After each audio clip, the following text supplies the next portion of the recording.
ఇంతసేపు నుంచి చూసానంటే ఎవడో మనకు చాలా ఆటంకం చేస్తాను, బయట అందరినీ భయపడించడము, ఏదో చెడగడ కనబడతాను. అతన్ని పట్టుకోలేక బంధించాము రూమ్లో. ఇప్పుడు అతన్ని ప్రవేశపెడతాము, అతనితో మాట్లాడతాము.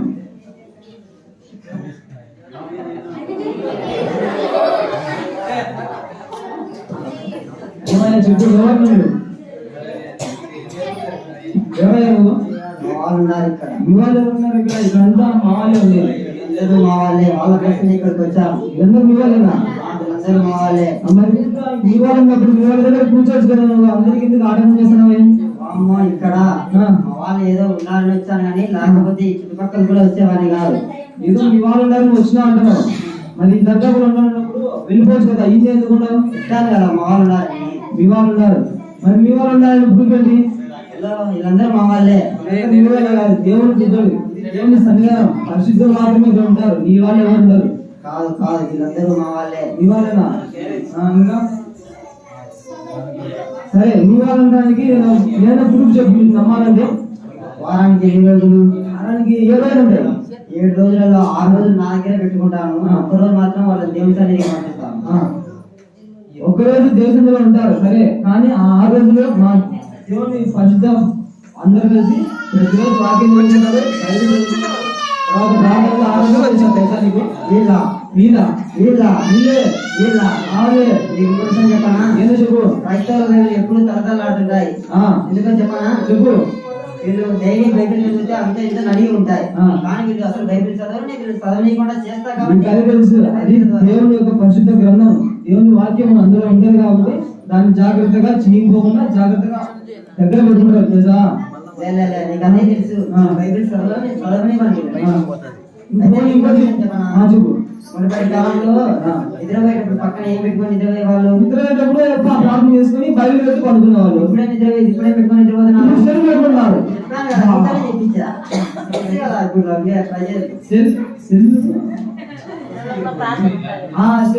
బైబిల్ ఉంది కదా. బైబిల్లోనే నేను చదవలేదు. ఎలా తీస్తాను? వాళ్ళు బైబిల్ చదువుకుంటారు. బైబిల్ చదువుకొని ఈ వర్షం తెలుసా, మా పాస్టర్ రంగులో ప్రతి ఒక్కరికి గ్రూప్ లో మెసేజ్ పెట్టాడు. వాక్యం చదివి అందరు చదివి దాని యొక్క ఆశీర్వాదాన్ని పొందడానికి వాక్యం పంపిస్తాడు. అది మా వాళ్ళు చూసి అందరికి ఇంకా వాళ్ళ ఫ్రెండ్స్ కానీ బంధువులు కానీ షేర్ చేస్తారు. స్టేటస్ కూడా పెడతారు తెలుసా నీకు? నాకు కావాల్సిందే, నేను కూడా చేపించేది షేర్ వాళ్ళతో. అందుకే అదేనా ఏం తెలుసు? ఫస్ట్ వాళ్ళు దేవుని వాక్యం పెడతారు, తర్వాత ఏం పెడతారు? నువ్వు చెప్పు. సినిమా పాటలు, సినిమాలో పెడతారా? సినిమా డైలాగ్ పెడతారు.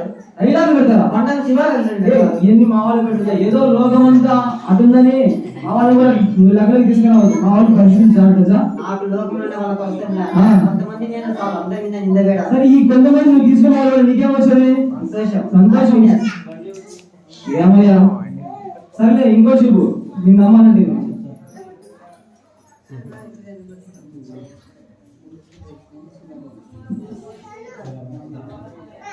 ఇంతమంది పండుగలకి మాత్రం ఇంతమందికి మాత్రం రప్పిస్తాను. మిగతాటప్పుడల్లా వీళ్ళు నా దగ్గరే ఉంటారు. ముఖ్యమైన రోజులు మాత్రం అయితే పంపిస్తాను, లేదంటే నా దగ్గరే పెట్టుకుంటారు. చెప్పనా? కేక్ కోసము, ఇక్కడ డాన్సుల కోసము, అందుకు మాత్రం అదే పనిగా వచ్చారు. అదే తెలుసు. ఇది యేసు పుట్టుక సందర్భంగా వీళ్ళందరూ యేసుని చూడడానికి వచ్చి దేవునికి ఎవరన్నా సమర్పించుకునే వాళ్ళు సమర్పించుకుంటే ఆ పలహారాన్ని అందరి దేవునితో సమావేశం చేసి పూజిస్తారు. తెలుసుకో రాకపోతే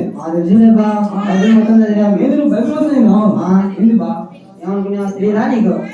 సరే, ఇంతమందిని ఆటంకం వరుసమైతే మేమందరం ఒకసారి కలిసి పెట్టి నిన్ను బయటకు పంపించింది తెలుసా? ఎలా పంపిస్తావు? నేను వీళ్ళందరినీ ఆటంకపరచాలంటే నా దగ్గర చాలా అవకాశాలు ఉన్నాయి. ఏంటి ఏంటో చెప్పు. వీళ్ళను నిదానంగా లేటుగా వచ్చేలా చేస్తాను. లేటుగా వచ్చి చేస్తాను. రుచికి బయటికి లోపలికి తిరిగేలా చేస్తాను. బయటికి లోపలికి కొందరు నిద్రవేలా చేస్తాను. నిద్రవేలు ఎవరు తెలుసా? మరి అంతగా అంటే కరెంటే తీసేలా చేస్తాను. కరెంట్ తీసేస్తే మా వాళ్ళు ఆత్మీయంగా ప్రార్థన చేస్తారు. అందుకే కరెంట్ తీసేస్తాను. ఇది చాలా ఇది ఎందుకు చెప్పు. కానీ మా వాళ్ళు అలా కాదు, అందరి మాదిరి కాదు. శుద్ధులు అందరూ వాక్యం చదువుకుంటారు, రోజు ప్రార్థన చేసుకుంటారు, దేవుని ఆరాధన చేస్తారు తెలుసా?